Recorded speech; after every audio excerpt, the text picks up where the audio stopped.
gender bias is undermining our social fabric and devalues all of us. It's not just a human rights issue. It's a tremendous waste of our world's human potential.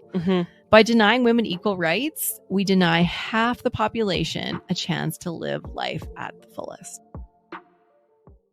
Welcome to The Scaries, brought to you by Razor Co. I'm Sky. And I'm Talitha.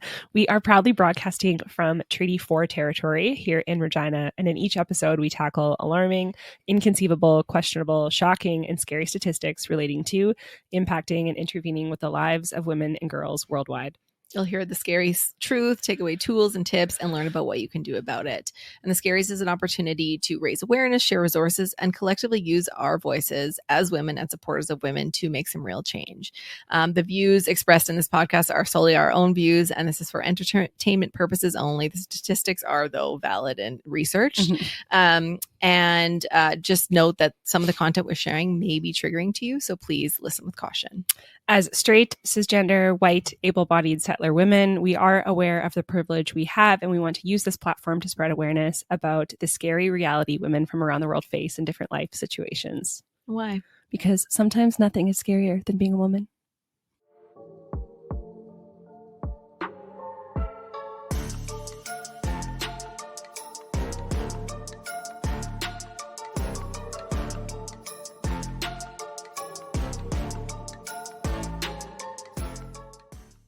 In 2023, let's talk about what's happening in the world today. We're wrapping up 2023. I cannot believe it. I don't know where this year went. I have no idea. To be honest, I've been on mat leave the whole time pretty much, and it's just been a blur. But let's talk about what happened. What were the wins? What were the losses? What were the lessons that had an impact on women over this past year? And what are we going to 2024? Like, what kind of shape are we in? So we're going to talk about all of those things. And so just as a summary, gender equality saw limited progress this year, unfortunately. Dun, dun, dun. With 2 of the global gender index goal indicators nearing their targets, just 2. But at least there was 2. Hey, that's better than nothing. Better than glass half full. But no indicator has fully met its aim fully yet. So we're getting closer on the targets, but nothing's closed. And this is we know this from a couple of episodes ago on the gender pay gap. So deep-seated biases still persist, marked by unequal health access, unequal political representation, economic gaps, inadequate legal defenses, and critical data for monitoring progress is missing in many countries. Furthermore, 28 countries do not recognize women's equal rights in marriage and divorce. 28 countries around the world. I feel like this is why we drink. Yeah, this is why we have the this is why we have wine. Yeah, for these episodes. Yeah. Globally, 19% of young women are married before 18 right now. Wow. 20% of women are married before they're 18. I'm not sure if that's by choice.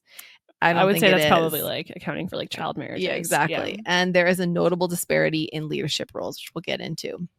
So when I think about the year, like I said, it's been a blur. I've been sleep deprived for the majority. I still am sleep deprived with a little one. And but what I do know when I think about the year, as I know there's definitely some highs and lows that we can touch on. And I'm sure you all can think back to how it's been. Yeah. It honestly feels like such a whirlwind. Totally. Of a year. Like, I just think about like where we were at the beginning of the year and like what we've gone through as like individual humans, as an organization that we run, as a city, like where we live, like so much has changed where we are too. It's just like you can just like keep pulling the lens back further of like all of the things that have happened. And so it's really wild. And so when you had asked me to think about like some wins or losses or things that have happened in 2023, honestly, the biggest thing that I could think about, because I was trying to stay positive, because this is not going to be a very positive episode. Regardless of us laughing or not, we laugh so that we don't cry. But one of the biggest things that I actually wanted to like celebrate was Christine Sinclair. So she, for those of you who don't know, she just recently retired at the beginning of December from a 23-year career on Team Canada as a soccer player.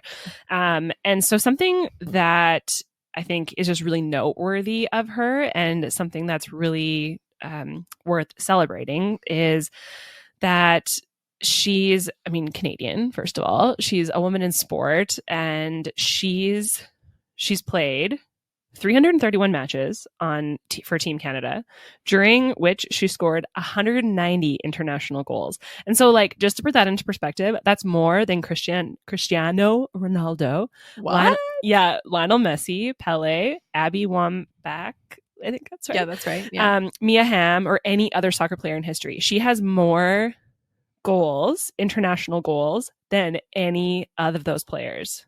And Cristiano Ronaldo is like the biggest player of all time, isn't he? Like one of, yeah. Like, so is Him Messi and Beckham and Pele. I don't know. I mean, Beckham didn't even. I think Beckham's like famous for other reasons. I guess. I mean, he's Victoria. Let's be honest. Yeah.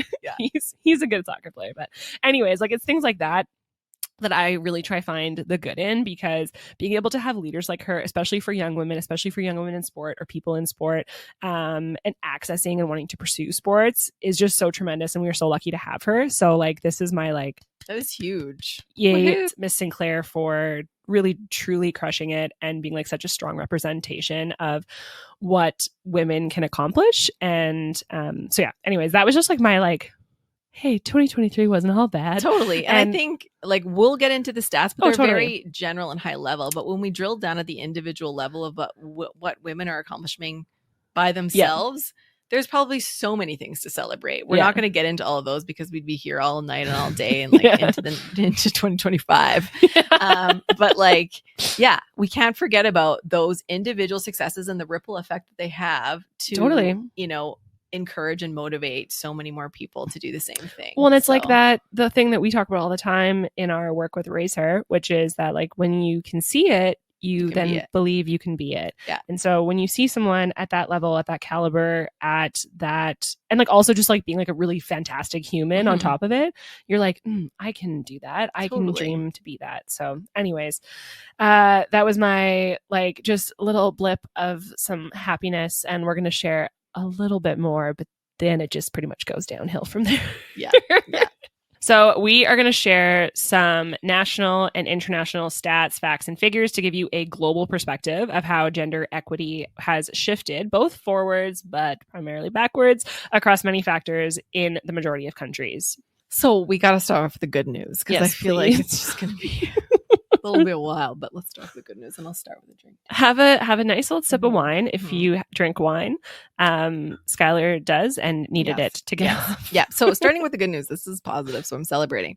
So let's talk about women in global politics. Right now, more women than ever before hold political decision-making positions worldwide. Hey, that's good. Totally.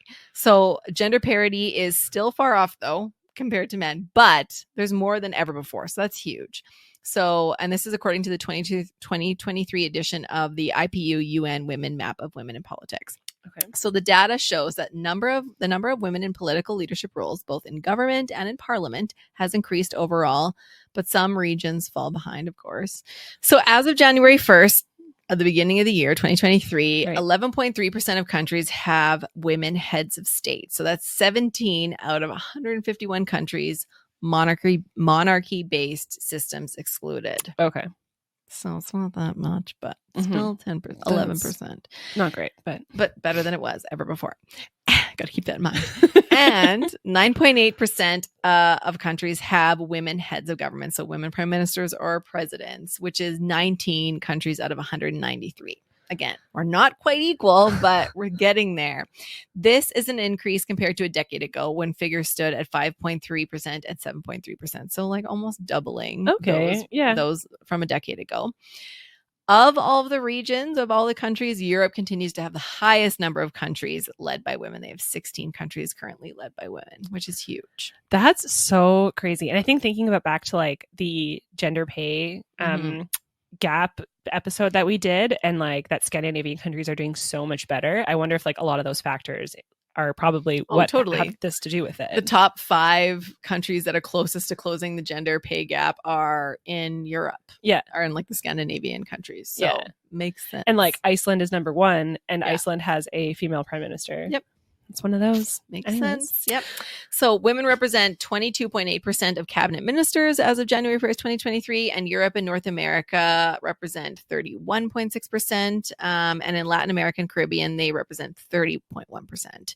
And they're the regions with the highest share of women in cabinet. So again, not quite equal, but we're getting there. We're climbing.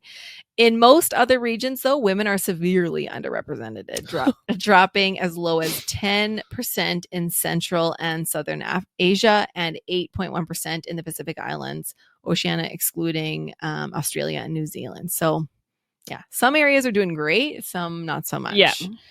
So only 13 countries, mostly in Europe, like we said, have gender equal cabinets as well, with 50% or more women cabinet members as head of ministries. 9 countries, most in the Oceania and Western Asia, have no women cabinet members heading ministries. So again, those are those ones that are pretty far behind. No women at all. No, none.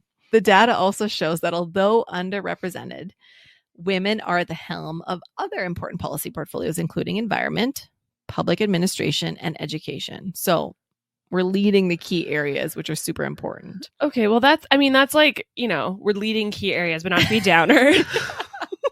Really? Not to be a downer, but I feel like that's going to be like the line of the episode, not to be a downer. But we've also and although that we've made significant strides for female representation in politics, full democracy needs the equal participation of women in all of its processes. True. So continued violence and threats online and offline against women leaders, candidates, and voters stifle the potential for their voices and knowledge to bring the change that is so urgently needed for economic and social recovery. And I think this is something that we will talk about in a future episode with someone who is in politics, because the violence and threats are rampant. And visceral and totally. I would love to see some. Well, we'll get into the stats, but I know there's a lot of stats on male prime ministers or male presidents as well. But in comparison, there's just when you're a public figure, there's all kinds of positive, negative, trolls, attention, all of that. Yeah. But for female prime ministers, for political figures, it is so much more. Oh yeah. Think about Hillary Clinton when she ran. Totally. Crazy. So yeah, we will get into that. And it actually doesn't surprise me, unfortunately, after we did the episode on cyber violence, and there is tons of room for improvement when it comes to this, and women are disproportionately impacted by it. So anyway, back to the positive, please. Back to the card. At 2023 Women at Work study conducted by Deloitte of 5,000 women across 10 countries unveiled that this year has seen a significant decrease in women who report feeling burnt out. Oh, what's that like? I know. I don't know. Just under 30% versus 46% last year. That's actually a decent. Yeah, that's increase. A good thing. But just wait. Or decrease, I guess. But just wait. It doesn't. Okay, sorry. And respondents say that their overall mental health and well-being is slightly better than last year. So burnout's lower and mental health well-being, a little bit better than pandemic times. Right. Let's be honest, what we're comparing to here. Right. But with this stat, fewer women say they get adequate mental health support from their employers, and several factors point to the persistent workplace mental health stigma. So the number of women who feel comfortable talking about their mental health in the workplace has dropped significantly, though, from last year has dropped from 43% to 25%. That's a huge drop. Oh my God. In 1 year, 20%, a huge drop for people feeling comfortable to speak about mental health in the office. I think there's also just still such a stigma. And so even if they're it's safe to talk about mental health here, if you're okay, I have anxiety and depression, they're ooh, don't give her any feedback, or don't do anything that's gonna put her off the deep end. And then you just feel othered, and you're just then put out on an island. People are walking around eggshells. Yeah. Or even if you're I need a mental health day off, it's they're shopping. Yeah, exactly. No. So sometimes that's what you need, though, for your mental health. That is therapy, 100%. Yeah, it is for me. Yeah. And so with that, fewer women feel comfortable disclosing mental health challenges as the reason they take time off work. Like I said, 39% in 2022 compared to 25% in 2023. The pressure to be always on is also worse, with 37% of women saying they're able to switch off from switch off compared to 45% in 2022. So the burnout stat, I'm just wondering if we're getting better at burnout. So we're just like, we don't notice we're burnout. We're kind of like numb to it. It's because just like we're the used to doing status. more. Yeah. Like we've been doing it for so long that it's just like, oh, this is normal. I can handle it. Like I've just adapted. Yeah. I absolutely believe that. I think that is something that like, I think that people have been so burnt out for so long that you're like, oh, this is just what my life is now. Yeah. Like this. So I don't think I'm burnt out. I think this is just like what it is. But you're like, no, that's no. Yeah, that could be it. So, I mean, it's still in the positive section, but yeah, take it with what you will. I feel like all these positives were like, great, but anyways, let's add some more positive strides, shall we? There's only a few more. So some positive strides made by the Canadian government.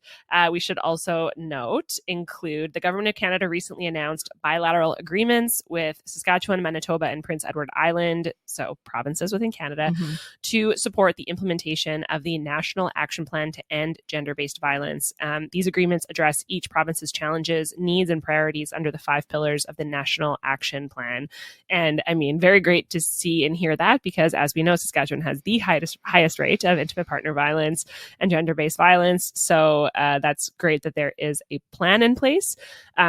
When the action of the plan is going to come to fruition, we are not sure, but at least there is something that is potentially being done about it.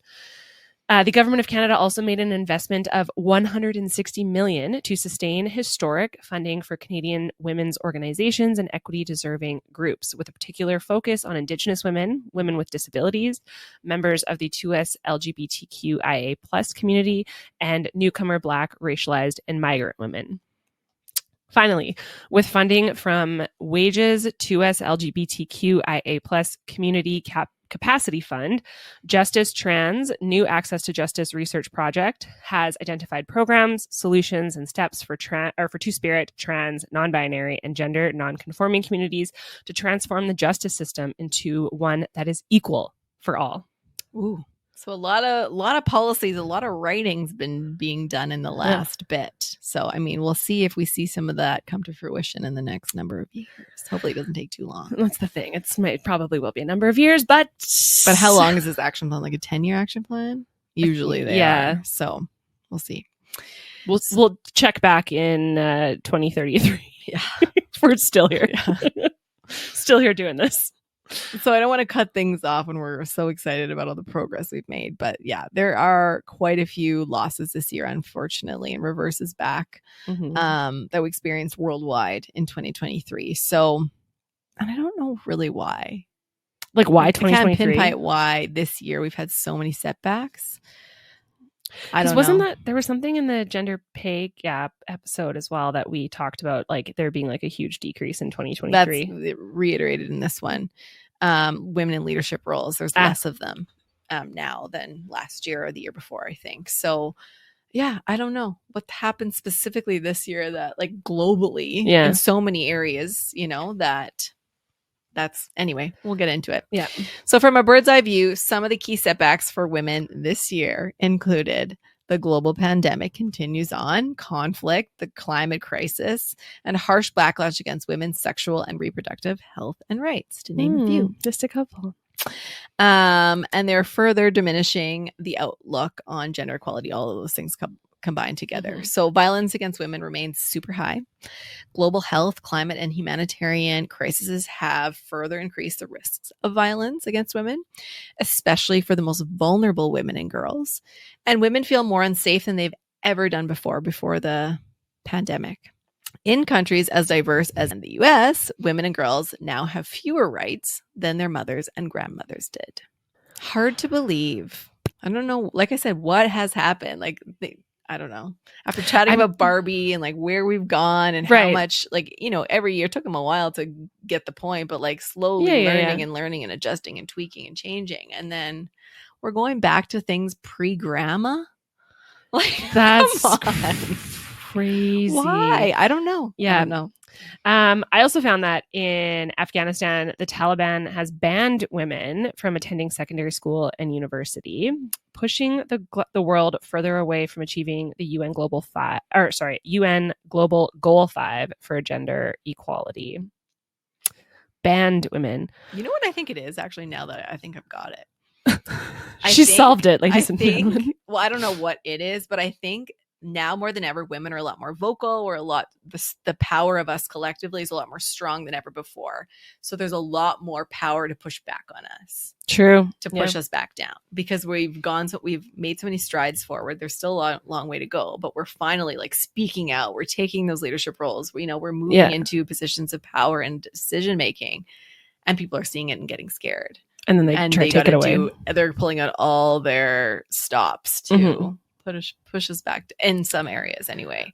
I mean, which is also telling, because education is like one of the best things that you can do. And whether that's like formal education or just like access to learning. And so obviously that is scary for people. And so then they ban women from they're just like scared. I don't want them to turn out like the women in the US or in Canada. So let's just stop them from attending school. Yeah. So meanwhile, in Iran, women and girls have been at the center of a nationwide uprising demanding an end not only to hijab requirements, but also to the Islamic Republic itself. So we saw a lot in the news about that. There was a lot of violence, but also a lot of global support, which, I mean, that's what I saw anyways. So that was maybe like a small glimmer of hope on this very sad stat. Yeah. So then in the US, I don't even want to read this one. The Supreme Court voted to overturn Roe v. Wade, a landmark ruling that happened in the 70s that safeguarded the right to abortion access across the US. Since then, at least 13 states have banned abortion, meaning that Americans in these states with regressive anti-abortion laws now have fewer human rights protections than authoritarian regimes such as Saudi Arabia. It's mind-blowing to me that with all the things happening in the world, like wars and poverty and crimes and climate change and violence, like all of those things, we need to spend time on controlling women's bodies. Like, these are the hills that they're willing to die in. These are the things that we need to really focus on, because there's not enough going on. That's like literally our world is burning, and we just need to say no abortions. Like, that's going to solve everything. Come on. You said the world is burning. This is just like, do you know that it's actually called global boiling now? Well, yeah, seriously. So like the world is truly boiling. And they're like, do you know what we should take away is the choice to have an abortion if a woman needs that for herself or not. Yeah. So mind-boggling. When we look at the workplace, we are also seeing a lower percentage of women in decision-making leadership roles than a couple years before. So LinkedIn data in the new Global Gender Gap Report of 2023 shows hiring rates of women in leadership roles has stalled as the world faces continued upheaval, which makes sense. Like, the wars are happening, the world's boiling, and women are like, I kind of I'm not focused on my career. I got to save my family. Right. Yeah. So the report indicates that the rate at which women are being hired into leadership roles has fallen to 2021 levels globally. So back a couple years ago, including in major economies like the UK, US, Brazil, and India. The actual proportion of leadership roles held by women has dropped to 32%, which is the same level as the height of the pandemic in 2020. I always just get so sad about especially, and I know these are like traditional leadership roles in the sense of like where you fall on the hierarchy in an organization, but just like the fact that they don't see value and like further supporting and encouraging and like uplifting women to get into leadership roles. I guess that's why we exist, Sky. It's probably a dance between what's happening in the world, like we talked about, where women don't have the capacity or like the support network to go for those things because they're fighting for their basic human needs and wherever they're living. You know what I mean? They're fighting for their families, but also the systems in which they're trying to fight in aren't supporting their growth and their progression. So there's two sides to the coin, but Okay, so what I also found interesting from that same study that you were just talking about was that women account for almost half, so 49.7% of workers on LinkedIn, but their representation decreases exponentially as they move up the chain in command, or of command. This drop to the top, quote unquote, is taking place across every single industry, but it's starker in some than others. There is no sector in which the majority of leadership roles are held by women, even those where women make up most of the total workforce. So in education, for example, women make up 60% of entry-level jobs, but only 39% of top positions. The same goes for consumer services, where the proportion of roles held by women drops from 57% to 38% as we jump from entry-level to C-suite. Across industries, nearly half, 46%, of entry-level positions are held by women, but this almost halves to 1 in 4, 25% at the C-suite level. Then, when we look at the C-suite roles in STEM industries, in isolation, it halves again to 1 in 8, at 12%. Wow. Mm-hmm.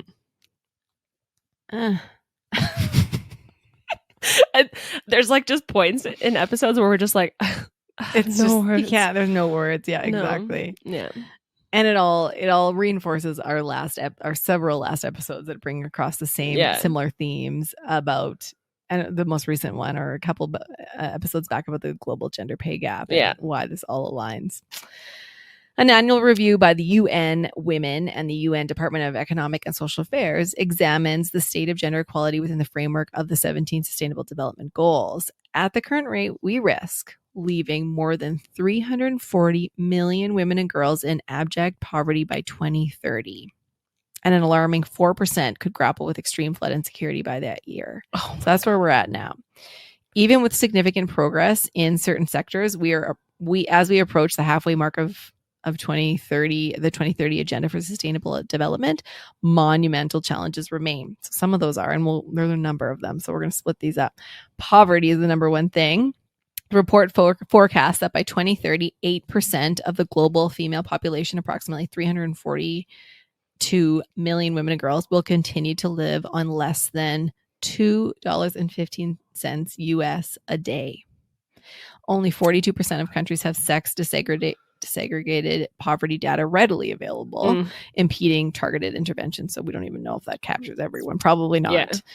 Wow. Leaving on $2 with this day's inflation, you can't even get on the bus for that. No, you actually can't. I'm trying to even think you what can't you can park buy for that. No. Yeah. Well, you're not. You probably don't have a car. I don't even think you can buy milk for that. No, milk's like $5. Yeah. Nothing. I mean, not that that's the standard, but seriously, yeah. Wow. Yeah. So over 380 million women and girls are living in extreme poverty today, and that's more than the entire population of the United States, living on less than $1.90 a day. Or even less. Worse still, if current trends continue, more women and girls will live in extreme poverty in the sub-Saharan Africa by 2030 than today. That is not the way we want the graph line to be turning. Mm-mm. Poverty is not gender neutral either. In fact, the majority of the world's poor are women.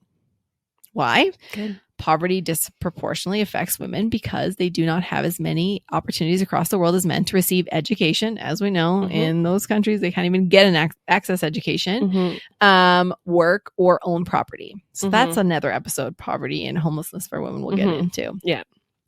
So yeah, that's one key thing. Food insecurity is another one. These go hand in hand with poverty. So while progress is narrowing in the gender gap in food insecurity, roughly 24% of women and girls may still experience moderate to severe food insecurity by 2030. Gender disparities in agriculture persist, and limited access to land, resources, and ownership affecting productivity. The world is in a grip of unprecedented and growing hunger crisis. Yeah. With everything happening. Yeah. The devastating convergence of conflict, climate change, COVID has already placed the world's poorest under enormous strain. But the war against Ukraine now threatens to push millions of people into the most acute classification of hunger there is, which is famine. How are we, I don't know, I never thought I would experience these full-on plague of COVID and then famine and like everything. It's things you like learn about in the Bible. Yeah, like that's like literally biblical like sense. Totally. Things. And this is what we're living in now. What are they going to think about us when they're studying us from like 30 years from now? I don't know. Yeah. Women are more likely than men to experience food insecurity, like I said, and the gender gap is growing. Globally in 2022, nearly 1 in 4 women experienced moderate or severe insecurity, and it's only predicted to get worse if action isn't taken immediately. Good. So the next thing that impacts what we're talking about is quality education. So increases in girls' enrollment in education are commendable, but nearly 110 million girls and young women could remain out of school by 2030 if progress stalls. Gender gaps in education and training opportunities persist and affecting future earning potentials and overall development. So around the world, girls disproportionately miss out on education. A third of the world's poorest girls between 10 and 18 have never attended school. And in rural areas, 61% of girls do not attend secondary school. The COVID-19 pandemic also resulted in more learning losses for girls than for boys, and saw an increased risk of facing child labor, gender-based violence, early marriage, and pregnancy. Yet, girls' education is integral to virtually every aspect of ending extreme poverty. Mm-hmm. As we said, when girls receive a quality education, every area of their lives and communities benefit. Keeping girls in school supports economic growth, promotes peace, and helps fight climate change. Women who complete secondary education go on to make higher incomes with each additional year of schooling, boosting a girl's earning potential as an adult up to 20%. No words again. Yeah. How? Why? It's great. The next thing is clean water and sanitation. So while more women now have access to safe drinking water, around 380 million women and girls live amid high or critical water stress, a number projected to increase to 674 million by 2050 due to climate change. And like arguably, okay, first of all, actually, I think that like access to clean water is a universal human right. Is that not? 100%. And like something I totally take advantage of. Totally. I never think about that. And then there are also like, and this is like the intersectionality of it, but like there are First Nations in Canada that have had like a boil water advisory, meaning like they cannot drink their water for like 20 years. And no one is doing anything about it. So then like, if you can't just like go, that just like impacts your entire way of life. You have to get the Culligans, which costs like $20 for like 2 jugs, and then to get there, you're probably not living like it's a whole thing. Yeah, so like just like having access to clean water, and then obviously sanitation and like clean space. So like, I mean, when you're like on your period, for instance, you need to be able to like clean yourself and like have a clean space, and it not being sanitary and like not even having like clean water to do that. Yeah, it's just, I mean, that's just then like, you're not going to go to school because of whatever. Like it just like keeps piling. Yeah. The last thing that I want to cover is affordable and clean energy. So approximately 340 million women and girls could lack access to electricity by 2030, with clean cooking fuels remaining out of reach for many. Universal electricity could elevate 185 million women and girls from poverty by 2050, and modern cook stoves could prevent 6.5 million pollution-related deaths. So I know that there are like a bunch of like tech startups and different things that are focusing on these like clean energy and like modern cook stoves and that type of thing that they can take into like very impoverished areas. And so, but then having access to that, having the money to like fund those things to then get them to the places, it's totally. But the things like this was never on my radar. Like I would never think of, I don't even hear about this, unfortunately. Like why? What's happening? Yeah. Pollution related deaths, 6.5 million. Yeah. Like what? Okay. So plain and simple, women are suffering across the world. This is just a fact. So try to fight with us as you will.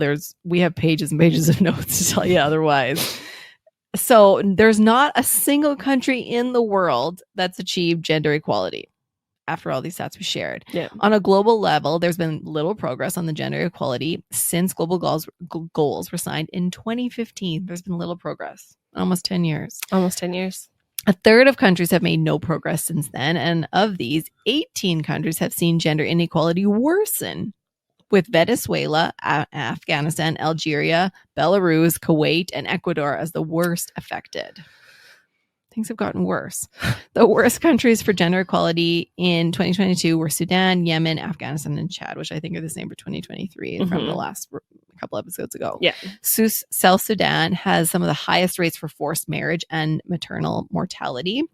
In Chad, child marriage is also widespread among girls, reducing girls' education and resulting in one of the highest rates of early childbearing worldwide. Yemeni women cannot marry or receive health care without the permission of their male guardian and do not have equal rights to divorce or child custody. The legal system has few provisions for the protection of women who experience domestic and sexual violence there, leaving some women vulnerable to becoming the victims of so-called honor killings. This is still happening. The femicides and honor killings, that is going to be something that we have to talk about in another episode. We will definitely get into that. But it's like giving me chills already. Yeah, it's absolutely horrendous. We're going to need a box of wine for that episode. Or get those hats that have you can just wear it. Straws.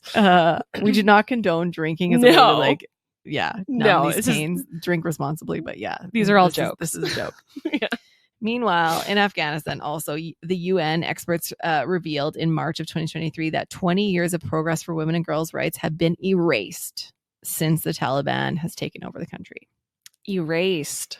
Well, along those same lines, over 1.2 billion women and girls live in places where safe access to abortion is restricted. So, access to abortion is a central part of sexual and reproductive health and rights, essential to the mission to achieve gender equality and end extreme poverty. Yet, it remains illegal in several countries and restricted in many others, including our friends to the south. With over 1.2 billion women and girls of reproductive age, so 15 to 49, living in countries and areas where access to abortion is restricted, and 102 million living in places where access to abortion is prohibited altogether. And that's according to UN Women. Unsafe abortion is a leading but preventable cause of maternal mortality. An estimated 25 million unsafe abortions take place each year, leading to the hospitalization of about 7 million women a year in developing countries, and up to 13.2% of maternal deaths globally. Wow. Yeah. The repercussions of unplanned pregnancies can also prevent women and girls from furthering their education and careers, with knock-on effects on their income. A study conducted in several countries in Africa, including Kenya, Rwanda, and Uganda, for example, found that 56% of adolescent girls from hard-to-reach populations who had dropped out of school were currently or recently pregnant. This is actually also something that we want to do in another episode. I feel like every single time we're like, we have another episode coming about this, but this is all something. Of these things. Yeah. I mean, these are still issues we face and they're scary. So we're going to continue to talk about them all. Yeah, exactly. So this is a glimpse of spoiler alerts of what we're going to be getting into later. Yeah. So on that note, 12 million girls under 18 are still married each year. Why? Because child marriage is the formal or informal marriage of a child under 18. So really, most of these are child marriages. Most often, this is the marriage of a young girl to an older boy or man. Child marriage is still prevalent in many parts of the world and is exacerbated during the humanitarian crises. Can be conflicts, pandemics, climate change, with girls from the poorest rural households suffering the most.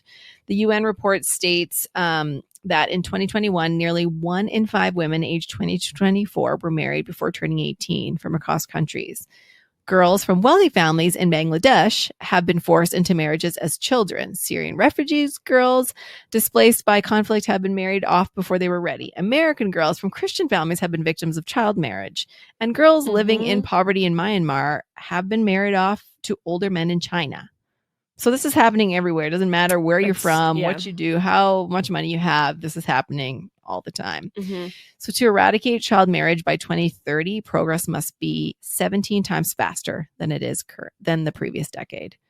17 times. And that means putting all the resources and energy just into that. So it's obviously going to it's not going to be eradicated by 2030. I actually saw this really lovely post on social, and it was about, I want to say a tribal chief in Africa, and I can't remember which country it is, so excuse me, but and she had spent like so much time just eradicating child marriages. Like she got, I this is a terrible story because I don't have any of the statistics, but like she spent so much time just like eradicating and like getting girls out of these child marriages. That's just like everything that she puts her effort into, and it was a really nice highlight of her. But it was also just like very scary to think about because it's not something that we see every day here, that, you know, like we can see like poverty, and we can see like issues of not accessing abortion, and we can see issues of all of those things, but like child marriage is just something that we don't see every day in Canada, especially because like they have like very strict laws and like more intense protections over it. So then like in those international countries, it gets a little bit more difficult. Totally. From the murder of Sarah Everin in the UK at the hands of a serving police officer to a 19-year-old set on fire after refusing her attacker's advances in India, violence against women and girls is pervasive around the world. If you need more details on this, you can listen to our episode 1. But it's not just violence at the hands of strangers that women and girls have to worry about. It's those closest to them too. So one woman or girl, ready for this, is killed by someone in her own family every 11 minutes. Globally, more than 1 in 10 women and girls aged 15 to 49 were subjected to sexual and or physical violence by an intimate partner in 2021. It's like mic drop there. Like, I don't know what else to say after that. Like every 11 minutes. Woo. Every 11 minutes. Yeah. So then on another scary note, it could take another 286 years to remove discriminatory laws for women and girls. 286 years? Yeah. So, okay. How? What are these laws? So laws that enshrine gender equality, like paying men and women the same for the same work, or prohibit discrimination against women and guarantee equal rights, are all crucial to ensuring women have equal legal rights and protections. But unfortunately, those aren't really alive and well in most countries. No. Gaps remain in many countries, and at the current rate, it may take up to 286 years to secure these legal frameworks. I'm always really interested in how they like calculate these things. Like 286 years, that's also very specific, but like it must just be like the progress. That's true. Like, I don't know, because there's probably going to be so many things that have to change in order for that. So they're like, so they're it's using take those 10 stats, years like, to like, for that to change, in order for this to potentially change, for that to potentially change. So I don't know, but yeah, that's wild. Time. So really, to sum all of this up, gender bias is undermining our social fabric and devalues all of us. It's not just a human rights issue. It's a tremendous waste of our world's human potential. By denying women equal rights, we deny half the population a chance to live life at the fullest. So what can we learn? So we talked about the positives, the few positives. There's a couple. The several negatives of what happened this year, but clearly we can learn a lot. It's never a waste. We're always learning, right? And growing. Hopefully our history's repeated itself, unfortunately, recently. But we can still learn something and take these lessons forward into 2024. So we're going to end on a positive note of what you can do to take action, add these to your resolutions. So let's just share a couple. So number 1, challenge these gender stereotypes. With all the progress we've made, we're still bombarded with gender stereotypes, unconscious biases that all lead to microaggressions, violence, and more. So if you look at the media, advertising, and pop culture, and you find them everywhere, think of the things that people say to you that you're wondering like, ooh, this is cringeworthy. It's not even always easy to challenge stereotypes in the moment, especially when you're at work or you feel uncomfortable and it's like you're someone with different level of power. So for most of us, this really takes practice to challenge stereotypes. Even if you need to think through a response, you can always go back to someone and say, hey, I've been thinking about what you said, and I don't know if you knew this, but this is how it made me feel, and tell them about it. So yeah, just the challenging of unconscious biases, your own and that of others, is going to be a huge mind shift, I think, in general. Yeah. And we need to take that in moving forward. Another thing we can do is model and promote healthy relationship skills. Couldn't we all benefit from this? Honestly, we can all practice and model these skills for our sake and the sake of everyone watching us. So again, just try to model that for your families, for the young ones watching and growing, just the next generation. Kind to each other. Yes. And everyone's equal. Let's just teach that to our kids. And yes.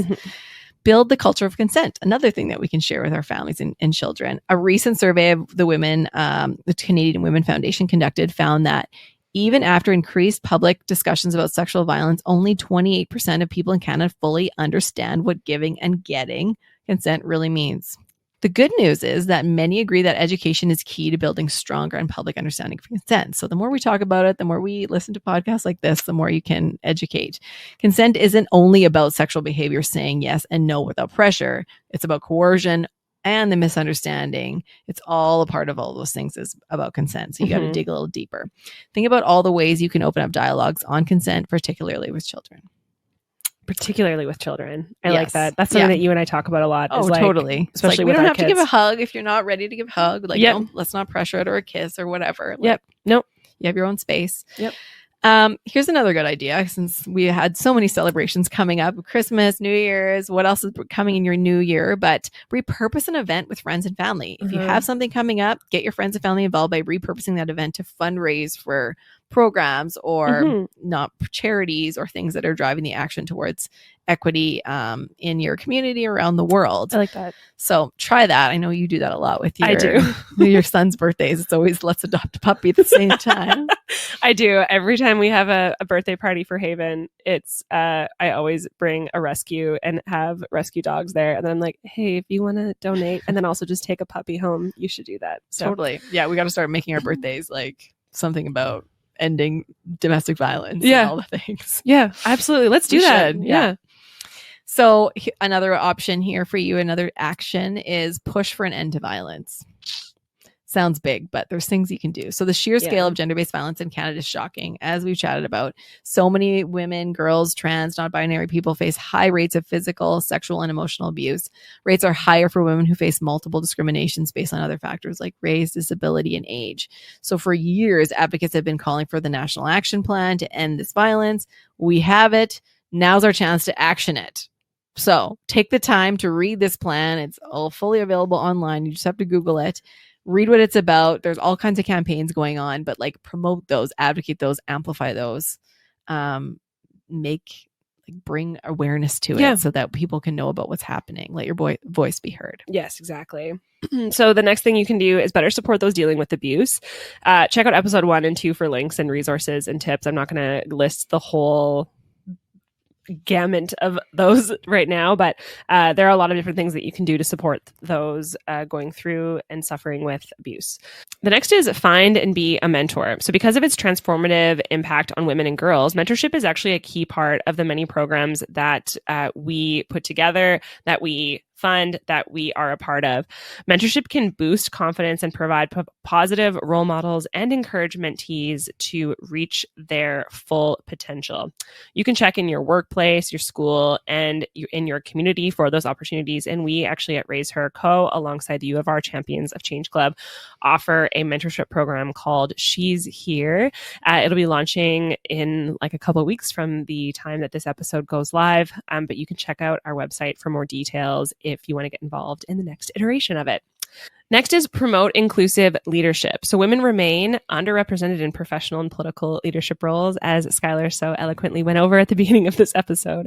Systemic barriers and outdated ideas about what it means to be a leader still get in the way. So being a part of the change and promoting that inclusive leadership is a huge step. Last but certainly not least, give where the need and opportunity is greatest. Advance gender equality by donating to grassroots programs, nonprofits, charities, and gender equality efforts in your community. They support those who need it most, transforming lives today and making our communities and our nation a more gender equal and equitable place. So with that, thank you so much for joining us today as we confronted these terrifying but real life statistics impacting women and girls. We are laughing because that was depressing. Yeah. But next year's going to be better. It's going to be better. At the end of next year is going to be a whole new story. Yeah, we're going to be very excited to share all the fantastic things that happened. Stay tuned for more ways to make a positive impact. Together, we can make the world a little less scary for women and girls. So follow us on Instagram at RacerCo and at scaries.podcast and on TikTok at RacerCo. Remember that change starts with awareness and action. So thank you for being a part of the Scaries community and making this world a little less scary for it to exist as a woman. Bye.